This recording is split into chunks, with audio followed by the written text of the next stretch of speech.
I talk a lot about this bot that I've built called Benny. He's like this little dog. That's his avatar. But the idea I had with Benny was really, like I'm a fairly lazy person, and I wanted to figure out how can we were getting so many bug reports for Cursor, right? And I wanted to just fix them all. Yeah. And so I started thinking about how would I make it so my agents can just automatically fix bugs for me while I sleep. And so that was the inspiration for some of our earlier experiments with, building like a more like persistent bot.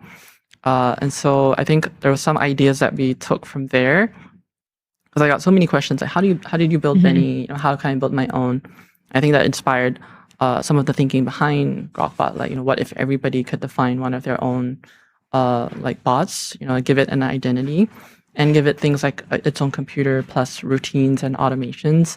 So like I have like a bot live bots right now that are, every time someone gives us feedback on GrokBot, my bots are automatically going off and fixing them for me, and I just like review their code. So what's your job now? Has it changed?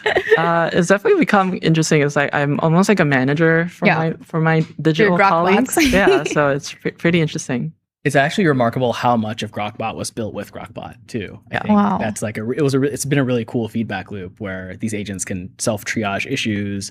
They can write code, and so they can connect to cloud agents. And I don't know if you have a demo of that, Lauren, that we wanted to show. Yeah, I do. Yeah. Ooh, I love these demos. This is so fun. It's like the best way to experience this is to make it interactive. Exactly. You explain something and you're like, wow, I do have a demo pulled up. Let me just show you now how it actually works. Yeah, so I kind of I asked my chief of staff already, like if there's any interesting bugs that we saw today, and it's found a few. You can also see I have X open on my bot's computer just in case. But yeah, I can tell it to dispatch. So like I have a SAN team over here, or sorry, a GrokBot team. So each of them kind of are responsible for a different feature. And so now my chief of staff is gonna like send off those tasks to those agents. And in a minute, we'll see a bunch of messages that it'll send to the my team members. And then they'll go off and actually work on those tasks. And then at the end of it, I'll get like a pull request that I can review. I'll get videos. I'll get a screenshot.